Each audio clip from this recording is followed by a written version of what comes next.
Today I've got 7 accessories for your Nintendo Switch 2 that I would deem pretty essential to have in order to get the most out of your system. There is one particular accessory that I will say you could probably take or leave, and we'll talk about that here in this video, but these are the accessories that I have and think are worth picking up to get everything you can out of your system. But we're going to start really simple with the first couple, the first being a screen protector. This is just going to keep your screen safe and prevent scratches and dings or any issues that you could have that would ruin the quality of your Nintendo Switch 2 experience. This is something that I definitely recommend you have and put on. I picked up this one on Amazon. I think it was like 12 bucks, and I got 3 of them, so there was enough for me to put one on my Switch, my wife to put one on her Switch, and we have an extra one in case one of ours gets damaged. This is tempered glass, and I would highly recommend picking up a screen protector because it's just the best thing to do to protect your system. Even though there is that little film that goes over the screen, that's just to protect you from, if you drop it and the screen shatters, it keeps all the shards in. It's not going to actually prevent any scratching or anything, so definitely recommend a screen protector to some capacity on your system. Next up, as far as easy stuff goes and small stuff, it's an SD card. A micro SD express card is super important to get the most out of your system, especially with the key card situation that we have. You're going to be installing a lot of stuff on your system, which means that you're going to burn through that 256 gigabyte storage space very quickly. So having an SD card is really nice. And the one I recommend is the Walmart brand. This is the one that I bought for my Nintendo Switch 2. I have the 512 gigabyte. They also have a 256 gigabyte. They are just significantly cheaper than every other option on the market as far as the amount of storage you get for the price you pay. I really like this. They are a little bit slower as far as load times are concerned, but it works just fine and is a cheaper alternative to a lot of the other stuff available. So I would recommend the Walmart brand specifically. Next up, we're going to talk about cases for the Nintendo Switch 2. Now, cases are really nice, and I really recommend the hard shell cases that you can get because it's going to protect your system if it were to drop in any sort of way. The one that I have here, I got on Amazon, and I'll have linked in the description below. It's just a really simple case.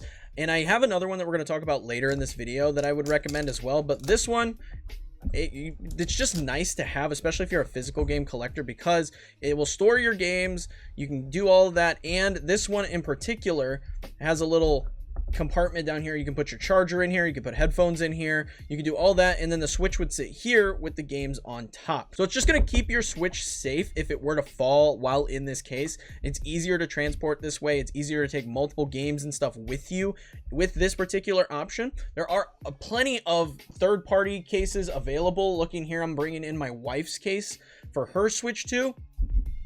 There's just so many options available to you as far as customizing your experience with this, and it's just something that is almost essential, I would argue, to keep your Switch safe. She also has a clear shell on hers in case she were to drop it. This would help protect that, but same concept. It carries all the games, hard shell, so that way if it drops, it's safe. It's just something that I highly recommend for your Nintendo Switch. Now we're going to talk about controllers for the Nintendo Switch 2. So I've already talked about the Pro controller in another video, in a short, and I really like this controller. As far as this compared to the original, I like the material a lot more on the new Pro controller. It's much more like of a matte finish compared to this, which was a kind of a hard plastic and kind of led to a lot of like sweaty hands and just making the controller feel more slick.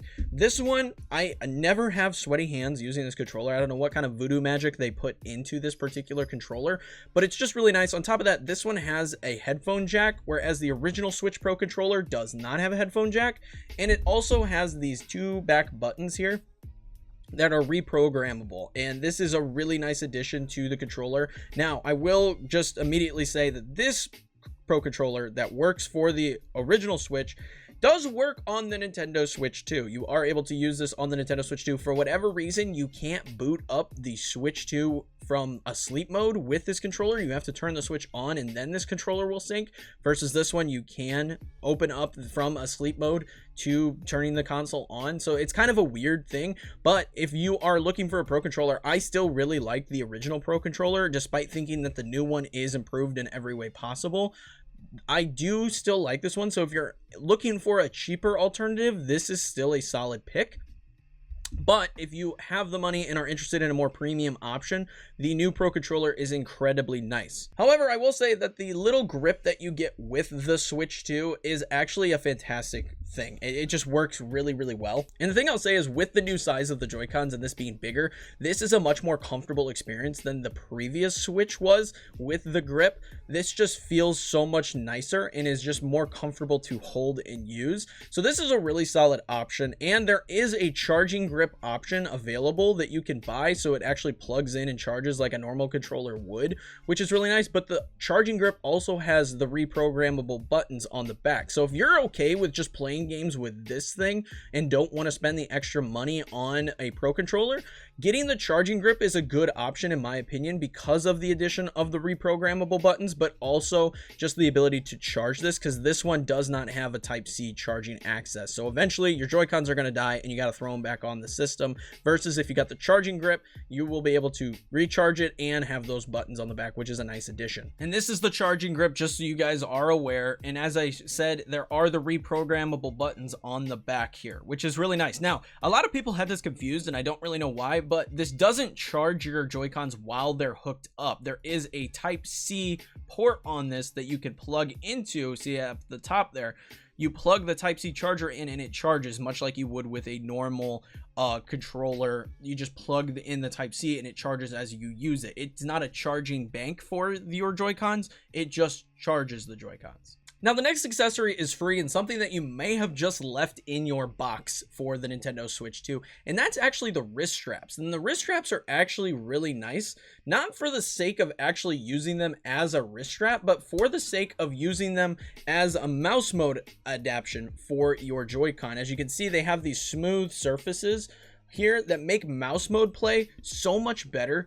on the Nintendo Switch 2, and it makes just a more enjoyable experience playing mouse mode versus just playing on this rail here. It's just a much nicer experience. So I think a lot of people probably left these in their box and haven't actually messed with them, but they are a nice addition. I will say I'm looking forward to seeing what other third-party options become available to make mouse mode even more comfortable. I think it's a fine experience as it is currently, but third-party accessories to make it even better is pretty exciting. But yeah, I would definitely recommend busting these out if you're playing games in mouse mode and using these to help with that, because it's just a better experience overall. The next one we're going to talk about is one that is a little controversial, and it's the camera. The camera is one that I would definitely say is a take or leave. You do not necessarily need this particular accessory. It is nice to have, but as it sits right now, it's not essential. So I tested out the camera just to see what it looked like, and it is exactly as advertised. You're able to use it in the game chat. It makes the background disappear. You're able to use it in certain games like Mario Kart, where it shows your face. And it is a lower resolution camera, which is just a little odd, but it is said that it is meant to protect the integrity of the game. It's supposed to run worse in order so the game can run better.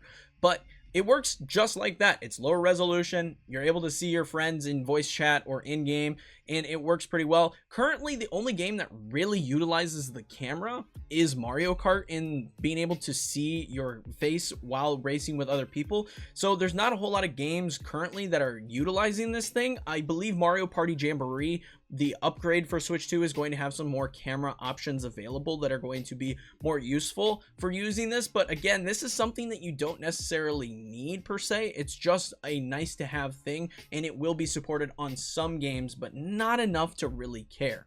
I will say though, the overall build quality of this thing is quite nice. It is a metal rod plastic casing up here around the camera itself, and the base is metal as well. The build quality is very nice, and it does also have this little rotating screen to hide your face, so you can have a privacy mode with this. It's a really nice build quality, and it is a nice camera for what it is, but again, it's not an essential pickup by any stretch of the imagination. The final thing I want to talk about is a grip for the Nintendo Switch 2. Now, this isn't a sponsored bit or anything like that. I just really like the Satisfy grip. These are coming out. They're going to start shipping at the end of summer, and they are really nice grips that basically make your system feel more like a controller in handheld mode. They have these rubber backings on them that makes it safer to slide the system in and out without damaging it, and they are also having cases built so that way you can not have to take your Switch out of this grip and put it in a case. So that is also really nice. I have this one on pre-order already. And this thing is entirely dockable, which is another bonus of the grip. You don't actually have to take the grip off to dock the system, which is just really nice. I really like this. And the reason I really like it is because I already have one for my Switch OLED. I have the Satisfy grip, and like I said, it slides in. It's got these rubberized backings on them.